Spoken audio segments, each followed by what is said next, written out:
오늘 본문은 소위 부자 청년이라고 알려진 이 사람이 예수님 앞에 나왔다가 잠깐 대화를 마치고 슬픈 기색을 띠고 예수님을 떠나서 등지고 간 그 사건 이후에 주님의 말씀이 오늘 본문입니다. 우리 사람의 관점으로 보면 이 부자 청년, 이 사람이 하나님 나라에 합당한 걸로 보여지는 그런 사람입니다. 여러분 17절 앞부분을 보시면요, 이 사람이 어떻게 예수님 앞에 나와 왔느냐, 예수께서 길에 나가실새 한 사람이 달려와서 이렇게 됐어요. 예수님 앞에 달려 나온 사람입니다. 어그적 그렇게 하는 사람이 아닙니다. 주님을 보고자 하는 열망이 있었던, 여러분 주님 앞에 나오실 때 달려 나오십니까? 아니면 끌려서 나오십니까? 이 사람은 달려서 나온 사람이에요. 그리고 어떻게 하죠? 꿇어 앉아 이렇게 됐어요. 예수님 발 앞에 무릎을 꿇고 겸손하게 물을 줄 알았던 사람이었습니다. 겸손함을 보였던 사람이었습니다. 뭐라고 물었습니까? 선한 선생님이여, 내가 무엇을 하여야 영생을 얻으리까? 됐어요. 그는 천국을, 하나님의 나라를 바라보고 있었던 사람입니다. 그리고 자신이 그 하나님 나라에 들어감에 있어서 부족한 줄을 알았던 사람, 아주 중요하죠. 부족한 줄을 알고 주님께 그것을 물을 줄 알았던 정말 대단한 사람입니다. 예수님이 율법에 대해서 말씀하십니다. 그랬더니 놀라운 사실이 뭐라고 그가 대답을 합니까? 20절에 내가 어려서부터 다 지켰나이다 이렇게 얘기했어요. 율법을 다 지켰다고 하는 사람이에요. 율법을 알고 힘써 지키고 하나님을 섬기고 그리고 예수님 앞에 달려 나온 사람입니다. 만약 이런 사람이 교회에 온다면 우리는 대본에 믿음이 좋구나, 하나님 나라에 들어갈 사람이구나 라고 생각을 할 것 같습니다. 근데 예수님은 이 사람이 하나님 나라 안에 있지 않다 이렇게 말씀하십니다. 제자들도 놀랐습니다. 26절 말씀 우리 함께 읽어볼까요? 26절입니다. 제자들이 매우 놀라 서로 말하되 그런즉 누가 구원을 얻을 수 있는가 하니 이렇게 됐어요. 이 사람이 구원 못 받으면 누가 구원을 받겠는가 하면서 서로 놀라면서 그렇게 이야기를 했다는 것입니다. 이 사람이 구원을 못 받으면 이 정도면 될 줄 알았는데, 이 정도면 되겠지 했던 제자들의 나름대로의 판단이 있었습니다. 이 정도면 되겠지, 이 정도면 구원 받겠지. 근데 예수님은 그 제자들의 생각과 그들의 판단을 완전히 부숴버리셨습니다. 이 정도면 되겠지. 여러분, 하나님 앞에 나오실 때 이 정도면 구원 받겠지 하는 자기의 생각, 기존의 선입견 다 버리셔야 됩니다. 순전한 마음으로 나오셔야 됩니다. 그리고 어린아이 같은 심정을 가지고 그 말씀에 순종하셔야 됩니다. 내가 생각을 가지고 밑바탕을 가지고 말씀을 듣는 것이 아닙니다. 깨끗한 마음으로 나오셔야 됩니다. 주님이 뭐라고 말씀하시는가? 예수님께서 이 청년에게 뭐라고 말씀을 주셨습니까? 우리 21절 말씀 함께 읽겠습니다. 예수께서 그를 보시고 사랑하사 이르시되 내게 아직도 한 가지 부족한 것이 있으니 가서 내게 있는 것을 다 팔아 가난한 자들에게 주라. 그리하면 하늘에서 보화가 내게 있으리라. 그리고 와서 나를 따르라 하시니. 아멘. 아직도 한 가지 부족한 것이 내게 있으니 이렇게 되어 있어요. 예수님은 그가 하나님 나라에 들어가는 일에 있어서 부족한 한 가지를 보시는 분이십니다. 그 한 가지, 결정적인 부족한 그 한 가지, 그것이 되어야 하나님 나라에 들어갈 수 있는 지금 생명의 복음을 예수님이 주신 것입니다. 천국의 복음을 예수님이 주신 것이 그 한 가지 부족한 것. 예수님 뭐라고 말씀하십니까? 내가 가서 내게 있는 것을 다 팔아서 가난한 자들에게 주라. 그리고 와서 나를 따르라. 여러분 혹시 이 말씀이 내게 적용될 때 불편함을 가지실지 모르겠어요. 여러분 21절 앞부분 보시면 예수께서 그를 보시고 사랑하사 이렇게 되어 있습니다. 이 청년이 그것을 어떻게 느꼈습니까? 예수님은 이 말씀을 주실 때 그에게 부담을 주시려고, 불편한 마음을 주시려고 이 말씀을 주신 것이 아닙니다. 그를 사랑하시기 때문에, 그에게 생명을 주시려고 이 말씀을 주신 것입니다. 그를 사랑하시기 때문에. 근데 그가 어떻게 반응을 했나요? 우리 22절 말씀 함께 읽겠습니다. 그 사람은 재물이 많은 고로 이 말씀으로 인하여 슬픈 기색을 띠고 근심하며 가니라. 이 말씀은 천국의 복음이었고 생명의 진리였습니다. 그 사람을 살릴 수 있는. 그런데 소위 이 사람이 전혀 은혜를 못 받았어요. 마음에 근심이 가득 일어나고 마음에 슬픈 기색이 일어나고 불편한 마음이 생기게 되었다는 것입니다. 여러분 교회는 어떻습니까? 누구도 그 사람 기분 상하게 한 것이 없어요. 그런데 하나님 말씀을 듣고서 마음에 불편함이 생기고 부담이 생기고 마음이 상하게 되는 그런 일들이 우리 가운데는 혹 있지 않습니까? 여러분, 왜 이런 일들이 벌어지죠? 그 속에 하나님 나라에 들어가는 일에 있어서 걸림돌이 있기 때문에 그렇습니다. 걸림돌이 있기 때문에. 그 걸림돌이 제거되지 아니하면 아무리 많이 말씀을 듣고 아무리 많이 말씀을 읽어도 예수님을 만날 수가 없는 것입니다. 진리를 깨달을 수가 없는 것입니다. 여러분, 이 사람에게 있는 천국의 걸림돌이 무엇입니까? 22절에 나오죠. 그 사람은 재물이 많은 고로 그렇기 때문에 라고 말씀하신 것입니다. 재물이 많은 것은 우리는 일반적으로 축복이라고 여깁니다. 맞습니다. 하나님이 주신 축복이죠. 그러나 그것이 하나님 나라에 들어가는 일을 막는다면 그것은 결코 축복이 될 수 없는 것입니다. 걸림돌이 되는 것입니다. 왜 이 사람이 복음을 듣고 걸려 넘어졌는가? 예수님을 결국 등지고 떠나게 됐는가? 그것을 우리 자세하게 좀 살폈으면 좋겠습니다. 먼저 첫 번째 살필 것은 우리 20절 말씀입니다. 율법에 대해서 말씀하시자 그가 뭐라고 대답했습니까? 그가 여짜오되 선생님이여 이것은 내가 어려서부터 다 지켰나이다 이렇게 됐어요. 율법을 다 지켰습니다. 이렇게 했어요. 여러분, 이 사람이 무엇을 기대하고 이렇게 내가 다 지켰습니다라고 말을 했을까요? 그렇죠. 칭찬받기를 원했습니다. 그걸 기대한 거예요. 칭찬받고 내가 참 잘했구나. 주님이 인정해 주실 줄 알고 이렇게 대답을 한 것입니다. 그런데 율법을 다 지켰습니다라고 하는 것은 여러분 누구의 기준입니까? 하나님의 기준입니까? 사람의 기준입니까? 사람의 기준인 것이에요.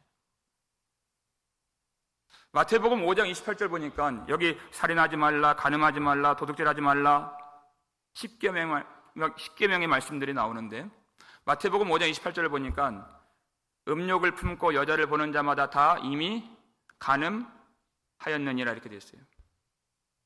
간음하지 않은 자가 없다 이 뜻입니다.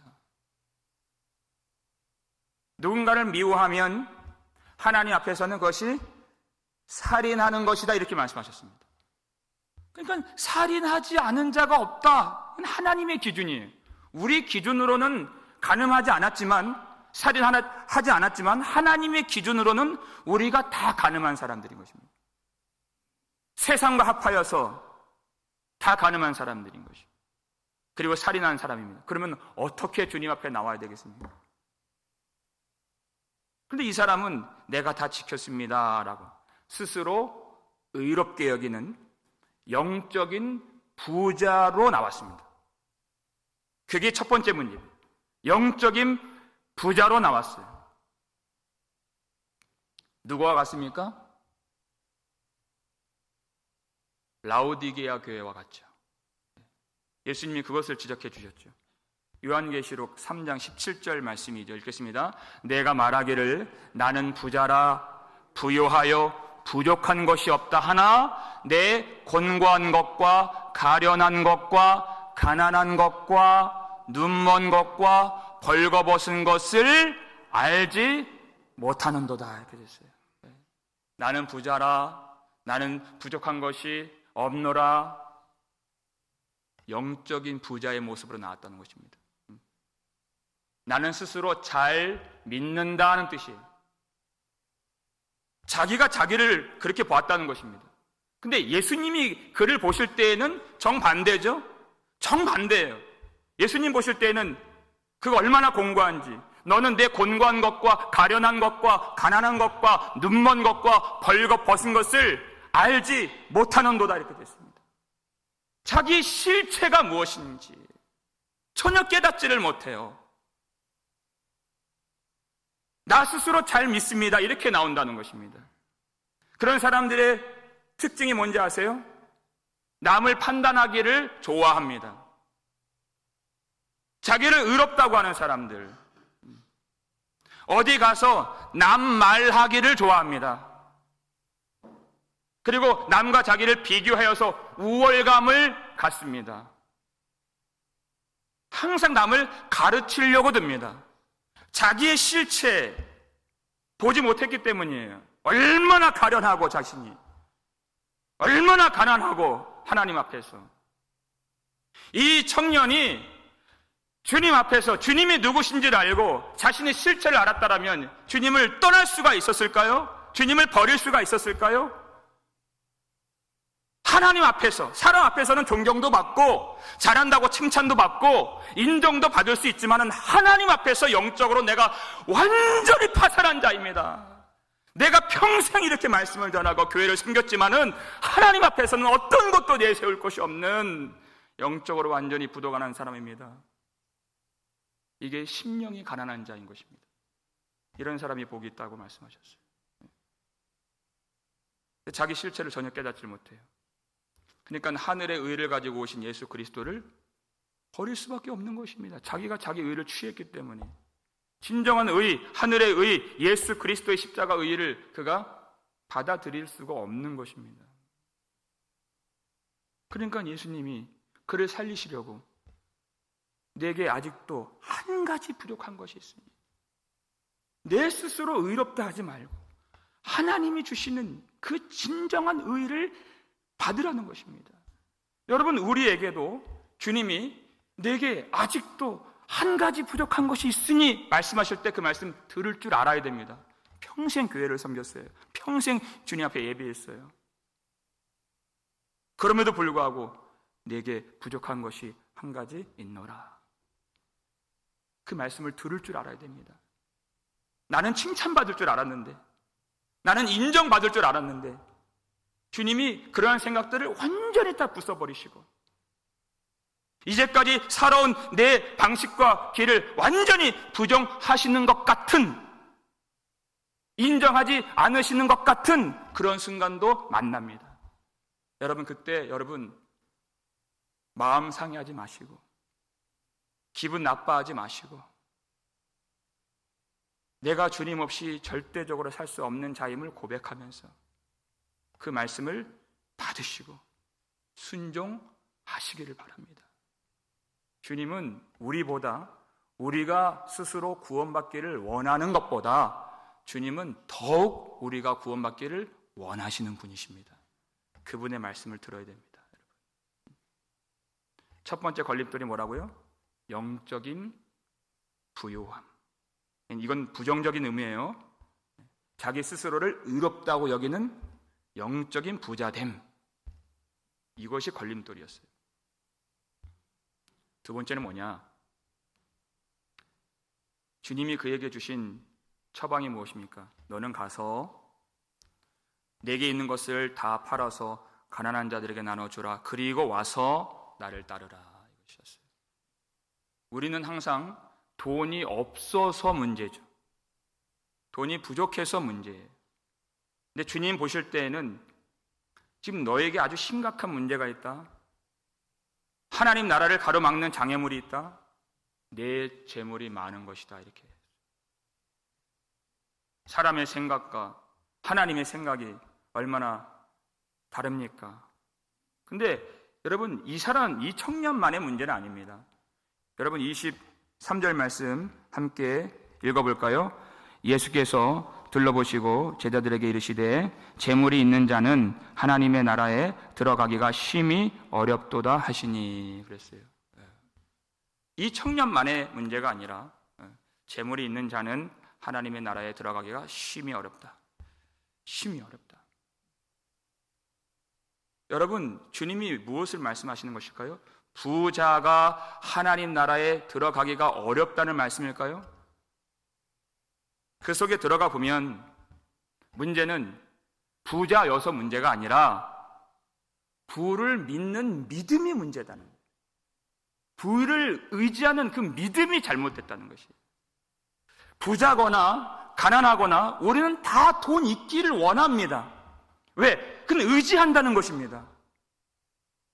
돈의 힘을 알고 있습니다.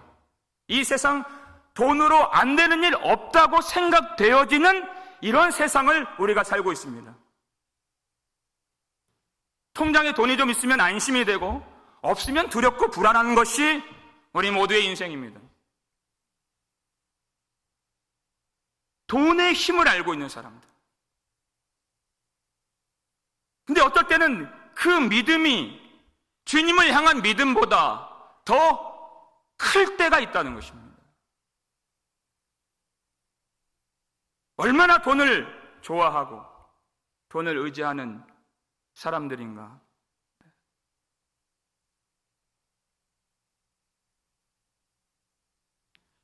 여러분, 어떨 때는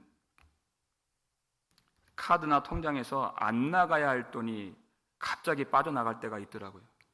가끔 그런 일이 있습니다. 제가 그런 일을 최근에 경험했습니다. 여러분, 안 나가야 할 돈이 빠져나가면 여러분 어떻게 하십니까? 악착같이 받아내죠. 제가 얼전케어를 한번 갔는데 작년에 그 코페이 내는 그건 얼마 안 되는 돈이었어요. 그 카드로 말도 없이 몇백 불이 빠져나갔어요. 가만히 안 있죠. 가서 악착같이 받아냈습니다. 여러분, 근데 은혜는 어떻습니까? 여러분, 은혜를 빼앗겼을 때, 은혜 받는 기회를 놓쳤을 때는 어떻습니까, 여러분? 누가 와서 이번 주 금요 예배 너무 은혜 받았어. 그게 하나도 아쉽지 않은 거예요. 하나도 부럽지가 않은 거예요, 그게. 남들이 은혜 받고 내가 그 순간 은혜 못 받은 것에 대해서 전혀 손해라고 여기지 않는 것이에요. 무엇을 의지하고 있는 것입니까, 우리가? 주님은 우리가 정말 무엇을 사랑하고 무엇을 의지하는지 정확하게 그 마음을 꿰뚫어 보신다는 것입니다. 비단 돈만을 의미하는 것이 아니에요. 정말 내 인생에 주님 외에 어떤 버팀목이 있다면 그것이 어떤 사람이든지 내가 의지하는 나의 평판이든지 나의 지식이든지 주님보다 더 의지하는 그 버팀목이 있다면 그것은 그 인생의 버팀목이 아니라 하나님 나라를 막는 걸림돌이 될 수밖에 없다는 것입니다. 부자만 문제겠습니까? 가난한 자들은 돈을 안 사랑합니까? 똑같은 것입니다. 가난한 자들도 돈은 없지만 그 없지만 더 의지한다면, 더 탐욕적이라면 그 마음을, 그의 잘못된 믿음을 주님이 다 아신다는 것입니다.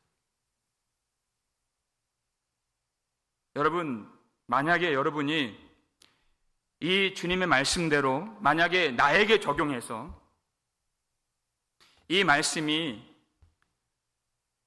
혹시 불편하게 느껴지십니까? 그렇다면 한번 생각해 보십시오. 내 소유를 다 팔아서 그리고 나를 따르라, 이 말씀이에요. 만약 여러분이 얼마를 가지셨는지 저는 모르겠지만 아무리 돈이 많더라도, 아무리 부자여도 여러분의 소유를 다 팔아서 그리고 예수를 따르고 예수를 얻는다면 여러분, 예수님을 값없이 거저 얻으신 것입니다, 여러분. 무슨 뜻인지 아시겠어요? 아무리 돈이 많아서 그것을 버리고 예수님을 믿게 된다면 그건 값없이 받은 은혜. 예수님은 그 무엇과도 비교가 안 되는 분이시기 때문에 그렇습니다. 이 세상 어떤 것과도 비교가 안 되는, 우리가 금요일날 우리 찬양 부를 때, 기도해야 할 때 우물가의 여인처럼 그 찬양 2절 보니까 이 가사 있더라고요. 주 안에 감추인 법에 세상 것과 난 비길 수 없네. 오 주님, 이렇게 됐어요. 세상 것과 비교할 수가 없는, 그러니까 관건은 주님 안에 있는 그 보화를 보았느냐 하는 것이, 여러분 이 말씀의 강조점은 내가 그 소유를 잃어버리는 것, 팔아버리는 것에 있는 것이 아니라 그리고 내가 무엇을 얻는가에 있는 것입니다. 무엇을 얻는가? 주님은 지금 상실을, 포기를 말씀하신 것이 아니라 과연 그가 어떠한 보상과 어떠한 영광과 어떠한 천국을 그가 누리게 될 것인가를 말씀하시는 것입니다. 그거를 보는가, 주님 안에 있는 그 천국을 보는가, 그것이 관건이죠. 정말 그걸 보는 사람들은 어떻게 할까요? 정말 그걸 부담으로 느낄까요? 마태복음 13장 44절 말씀이죠. 읽겠습니다. 천국은 마치 밭에 감추인 보화와 같으니 사람이 이를 발견한 후 숨겨두고 기뻐하며 돌아가서 자기의 소유를 다 팔아 그 밭을 사느니라. 아멘. 그랬어요. 아니, 그 밭에 감추인 보화를 발견했다면 어떻게 되겠느냐? 얼마나 마음이 흥분되겠습니까? 혹시 누가 이걸 가져가진 않을까?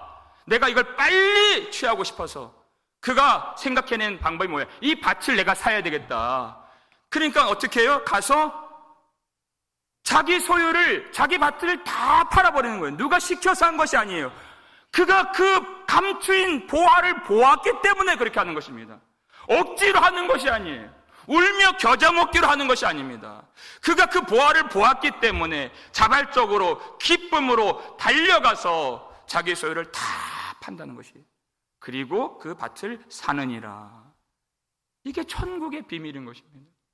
근데 이 말씀이 부담이 되거나 무겁게 느껴진다면 문제는 한 가지입니다. 주님 안에 있는 그 보화를 발견하지 못한 것입니다. 그 보화를 발견하지 못한 것이. 무엇이 보여요? 무엇의 영광만 보여요? 돈의 영광만 보이는 것이. 주님의 영광이 안 보이는 것이 문제라는 것입니다. 그게 두 번째 문제인 것입니다. 돈에 대한 믿음이에요. 부자 자체가 믿음이 아니에요. 우리 다 똑같은 그런 처지에 있는 것입니다. 돈에 대한 믿음, 그것이 천국의 걸림돌입니다. 마지막으로, 여러분, 예수님은 지금 구제에 대해서 말씀하신 것이 아닙니다. 구제하는 사람 천국에 간다, 이것이 아니라 믿음에 대한 말씀을 하고 계십니다. 믿음에 대한 말씀. 진정한 믿음이란 무엇인가? 예수님께서 우리 죄를 대속하시기 위하여 십자가에서 피 흘려 죽으신 그 복음을 믿는 것인데, 그 믿음의 진정성이 어디에서 나타나는가? 예수님을, 나의 인생을 다 내어드리면서 전적으로 의지하는 것, 그것을 믿음이라고 말하는 것입니다. 그건 지식적인 믿음이 아니에요. 나를 완전히 주님 앞에 다 내어드리는 것, 그것을 믿음이라고 하는 것입니다. 그러니까 그 믿음이 결정적으로 나타나는 그 대목이 뭐냐면 예수님이 십자가에서 죽으신 것 같이 나도 나의 십자가를 지고 예수님을 따라가는 것입니다. 이것이 세 번째입니다. 사람들이 십자가를 지려고 하지 않는 것입니다. 십자가를 지려고 하지 않는 것이 이게 걸림돌이에요. 여러분, 예수님은 지금 잃어버리는 것을 말씀하시는 것이 아니라 그가 얼마나 얻는가를 말씀하고 계시는 것입니다. 여러분, 오늘 본문 밑에 있는 29절, 30절 말씀 함께 읽어볼까요? 29절, 30절 읽겠습니다. 예수께서 이르시되 내가 진실로 너희에게 이르노니 나와 복음을 위하여 집이나 형제나 자매나 어머니나 아버지나 자식이나 전토를 벌인 자는 현세에 있어 집과 형제와 자매와 어머니와 자식과 전토를 100배나 받되 박해를 겸하여 받고 내세 영생을 받지 못할 자가 없느니라. 아멘. 여러분, 십자가를 지고 간다는 것은 예수님과 함께 고난을 당한다는 것, 그리고 예수님과 함께 멸시를 받고 모욕을 당하고 욕을 먹고 예수님을 위하여 이 세상에서 바보가 될 수 있는 그 길인 것입니다. 그러나 결코 잃어버리는 길이 아니다. 무엇을 얻는가? 무엇을 받는가? 오직 십자가의 길을 가야지만이 하나님이 주시는 영광을 얻을 수 있다는 말씀인 것입니다. 여러분, 그러나 우리에게는 무엇이 영광으로 보입니까? 이 청년이 슬플 수밖에 없고 근심하고 떠날 수밖에 없는 것은 예수님을 버렸기 때문인 것입니다. 말씀을 쫓아가지 않고 십자가를 지고 따라가지 않는데 어떻게 기쁠 수가 있을까요? 영원하신 생명이신 예수 그리스도를 버리는데 어떻게 근심이 아니 들 수가 있겠습니까? 오직 예수님을 따라갔던, 성령을 받고서 그 박해 가운데에서 주 예수 그리스도의 복음을 전했던 사도들과 제자들, 사도행전 마지막 절이죠. 13장, 사도행전 13장 마지막 절이죠. 52절 말씀 보니까 제자들은 기쁨과 성령이 충만하니라 이렇게 되어 있어요. 오직 십자가의 길로 걸어가는 그 제자들에게 하나님이 하늘의 기쁨과 성령으로 충만하게 부어 주시더라 하는 것입니다. 왜? 주님이 함께 하시기 때문에. 주님이 함께 하시기 때문에 그렇습니다. 근데 많은 사람들이 이 길로 가려고 하지 않고 그냥 육신의 눈으로 보여지는 세상 영광, 돈의 영광, 그 길로 간다는 것입니다. 여러분, 만약에 이 사람이 예수님이 누구신지를 알았더라면, 예수님이 이 세상 모든 만물을 창조하신 창조주이시고 우리 모든 죄를 대속하시기 위하여 십자가에서 죽으시고 영생을 주신 구원자이시며 그리고 장차 다시 오실 심판하실 하나님이심을 그가 알았더라면, 예수님을 알았더라면 예수님을 그가 버리고 떠났을까요? 그렇지 않습니다. 떠날 수가 없습니다. 우리가 좋아하는 찬양들 다 이런 믿음의 고백입니다. 나 무엇과도 주님을 바꾸지 않으리. 얼마나 좋아하는 찬양, 또 이러한 수많은 찬양들을 우리가 불렀습니까? 주님이 그래? 그러면 너의 것들을 다 버리고 나를 따라오라 이렇게 말씀하신 것이에요. 근데 정작 주님이 그렇게 말씀하시면 화들짝 놀라고 부담 갖고 주님을 버리는, 십자가를 지려고 하지 않는, 그것이 천국의 걸림돌이라는 것입니다. 돈의 힘만 알지 예수님을 모른다는 것입니다.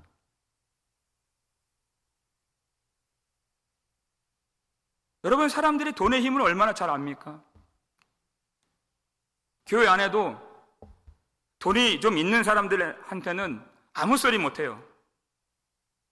그런데 돈이 없고 어렵고 힘든 사람 앞에서는 무시하고 멸시하고 막말하고 비방하는,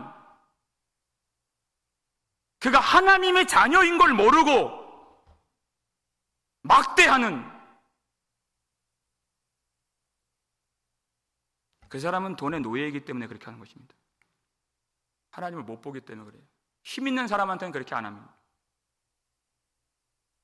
주님이 그걸 모르시겠습니까?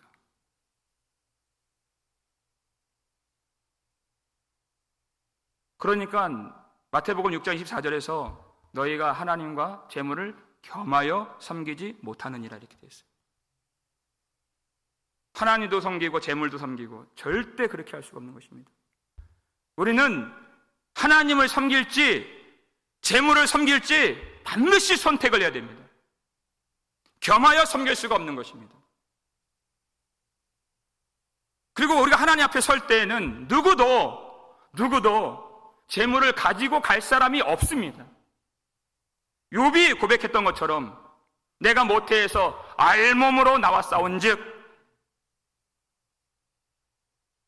알몸이 그리로 돌아가올지라 이렇게 되어 있어요. 내가 빈손으로 적신으로 알몸으로 돌아갑니다. 주님, 어차피 썩어질 재물, 어차피 버려질 재물. 근데 이 청년은 영원하신 주님을, 영원한 생명이신 주님을 버리고 썩어질 그리고 버려질 그 재물을 택한 어리석은 사람이 되었습니다. 여러분, 사람의 눈에는 그것이 참 유익되고 버팀목이 되는 것처럼 보이는 것들인데요, 하나님 눈에는 천국에 걸림돌이 되는 것들이 많이 있습니다. 하나님이 돈을 주시니까 그 사람이 교만해지고, 하나님이 건강을 주시니까 그 사람이 쾌락을 쫓아가게 되고, 하나님이 권력을 주시니까 그가 탐욕을 부리게 되고. 사랑하는 여러분, 오직 주님 없이는 내가 절대적으로 살 수 없습니다의 삶이 되시기를 주님의 이름으로 축원합니다. 하나님이 주신 것, 하나님이 다 주셨습니다. 하나님이 주신 것, 하나님께 다 드리겠습니다 할 정도의 믿음이 되시기를 주님의 이름으로 축원합니다. 여러분, 그 썩어질 재물 때문에 영원한 생명의 주님을 버린 이 사람, 자기는 율법을 다 지켰습니다 말했지만 그는 첫 계명부터 어기게 된 것입니다.